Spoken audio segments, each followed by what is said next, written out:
Mohamed, cette fois-ci, la question nous vient d'Élise. Elle nous rappelle que tu nous as enseigné sur le fait que personne ne sache. Est-ce que cela est valable entre une femme et son mari?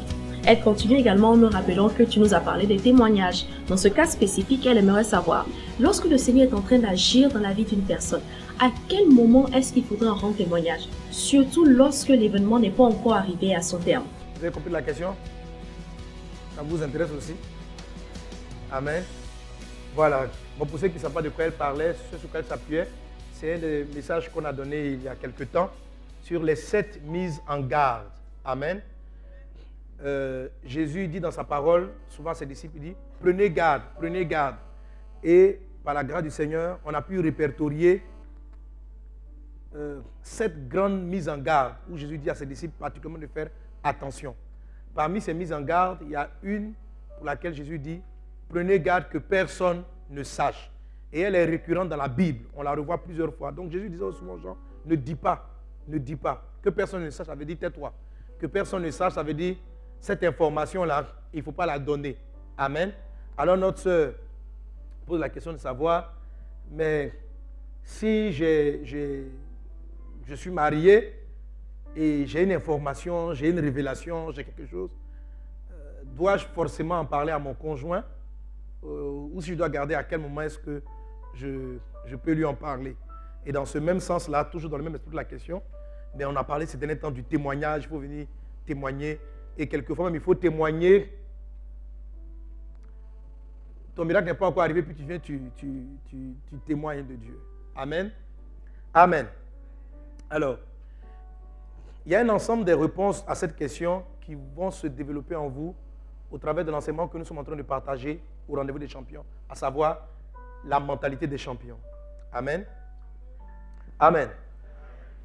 Ok.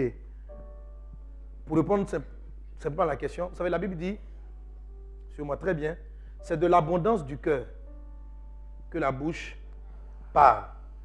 En termes généraux, le conjoint, ton conjoint, vous partagez tout. Amen. Voilà. C'est ensemble que vous bâtissez.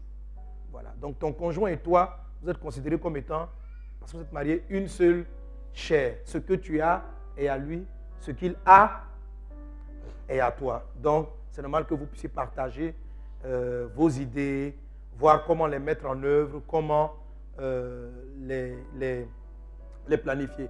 Donc, est-ce que la mise en garde, en termes absolus, est-ce que cette mise en garde peut s'appliquer au conjoint? Dans l'absolu, non. Maintenant, dans le détail, ça va dépendre. Maintenant, de quoi, par exemple? Amen. Souvent, une idée ou bien une inspiration n'est pas très précise. Ah, c'est le premier cas que je donne. N'est pas très bien formée dans votre cœur. Elle n'est pas très précise. Donc, vous-même, pour l'expliquer, ça sera compliqué. Quand c'est dans ce cas-là, vous-même, vous ne savez pas exactement ce que vous voulez. Il faut attendre que la vision, que l'idée soit abondante dans votre cœur.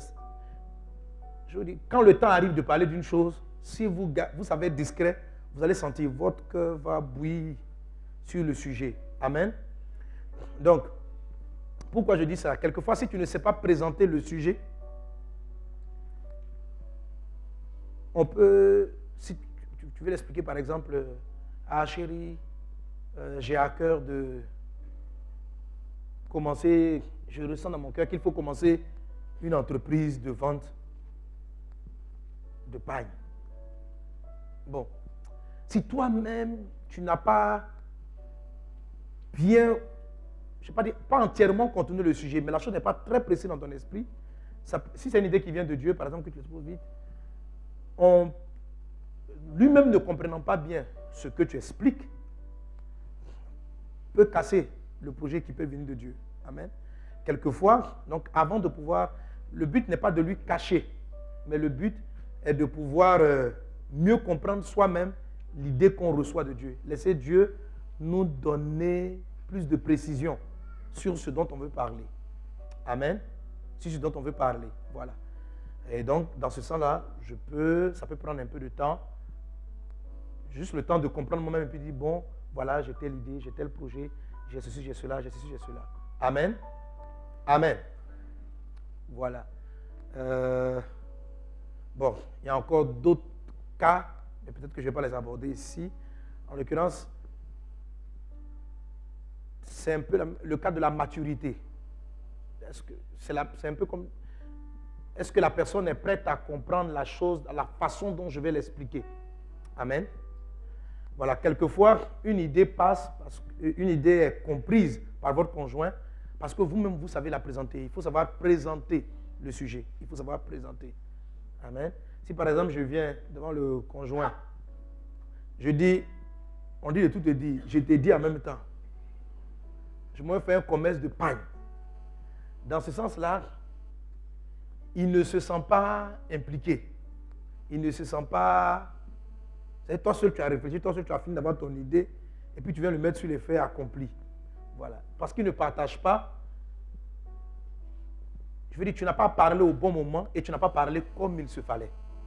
Il est fort probable que dans ce cas-là, tu aurais dû te taire le temps de réfléchir à comment est-ce qu'il faut présenter le sujet. Amen. Parce qu'il est très important que ton conjoint et toi, vous soyez complices. L'objectif, c'est que le conjoint, c'est d'être complice sur une idée. Vous me suivez? Avec un mari, avec une femme, c'est être complice. Parce que quand vous deux vous êtes ensemble, le projet est beaucoup plus fort. Alléluia. Il est beaucoup plus puissant. Il va beaucoup plus loin. Voilà. Donc si je tarde avant de parler, c'est juste pour mieux reformuler l'idée. C'est juste pour avoir les mots, pour pouvoir lui expliquer afin qu'il comprenne. Donc moi-même, j'ai le temps que je vais prendre pour comprendre avec Dieu. Et puis j'ai le temps que je prendrai pour essayer de mieux lui expliquer le projet. Mais je ne mets pas il ne faut pas mettre ton conjoint sur le fait accompli. J'ai décidé, j'ai fait ça sur moi. Je suis le mari. Ce n'est pas correct aussi. Si ta femme n'est pas dans ton projet, Dieu ne va pas le bénir. La Bible dit de s'associer à sa femme pour prier afin que rien ne vienne faire obstacle à vos prières. Alléluia. Voilà. Donc, dans l'absolu, faut-il se taire vis-à-vis de son mari? Non. Mais par contre, il faut avoir de la sagesse dans la façon d'exprimer, avoir la conviction de Dieu avant de présenter. Amen. Amen. Alléluia. Voilà, donc j'invite la personne aussi à réécouter l'enseignement. À l'intérieur du message même, j'ai donné un certain nombre de réponses à cette question. Et ceux qui n'ont pas suivi, donc, prenez le temps de réécouter. Je dis à quel moment une idée est prête à être donnée. Alléluia. À quel moment, quand Dieu te parle, il y a un moment où il faut te taire. Et il y a un moment donné où l'idée va apparaître seule. Alléluia. Alléluia. Alléluia. Voilà. En termes général aussi, c'est valable aussi pour le témoignage. En règle générale, il faut attendre que Dieu ait fini, Dieu ait agi. Tu as vu le miracle avant de venir dire Jésus m'a donné du travail. Amen. Sauf dans le cas où tu reçois une directive qu'on appelle un réma, une directive précise qui te dit, tu sens dans ton cœur que tu dois témoigner. Amen. La dernière fois, l'assistant pasteur Léandre avait rendu son cas, mais en fait, lui, le miracle avait déjà eu lieu. Et il est venu à l'église, il est venu voir son groupe et il a témoigné de ce que Dieu a fait. Amen. Maintenant, lorsqu'il a témoigné, à peine il a fini de témoigner, les gens ont changé de... Ils ont changé de décision. Donc, il a dit, bon, en fait, ce n'était pas qu'il s'était précipité. Le miracle était déjà là. Sur cette base, il a témoigné. Amen. Et puis après, les choses ont changé. Donc, il a pu s'appuyer sur ce fait-là pour dire, non, ce qu'il a déjà dit est vrai. Dieu va glorifier son nom. Et Dieu a effectivement glorifié son nom. Amen. Voilà, donc, généralement, attends de voir les choses clairement avant de venir rendre grâce à Dieu en public. Amen. Maintenant, est-ce que quand on n'a pas d'action de grâce ou de remerciement pour un sujet, il y a ce qui se passe entre Dieu et toi, où tu dis merci à Jésus, voilà, ça dit, le miracle n'est pas encore arrivé, toi tu es convaincu que tu vas avoir ce travail, que tu vas avoir cette porte. Ce n'est pas que tu viens t'arrêter devant le public pour dire, j'ai eu le travail. Non, ça se passe entre Dieu et toi, dans ta chambre, tu dis, Seigneur, merci parce que tu m'as donné le boulot. Ça, c'est une action de grâce. Entre Dieu et toi, il ne s'agit pas de venir s'arrêter en public et de dire, j'ai eu le travail, oh, tu ne l'as pas encore eu. Mais quand tu as le réma, quand tu as la conviction que tu sais que Dieu t'a déjà donné, déjà dis merci à Jésus. Amen. Rends témoignage à Dieu. C'est entre Dieu et toi. Amen. Ça va pour les réponses, c'est bon? Bon, si tu veux d'autres questions complémentaires, écris à j'ai une question. Et si tu as un témoignage, on va écrire au témoignage. Amen, amen. Amen. Alléluia. Voilà.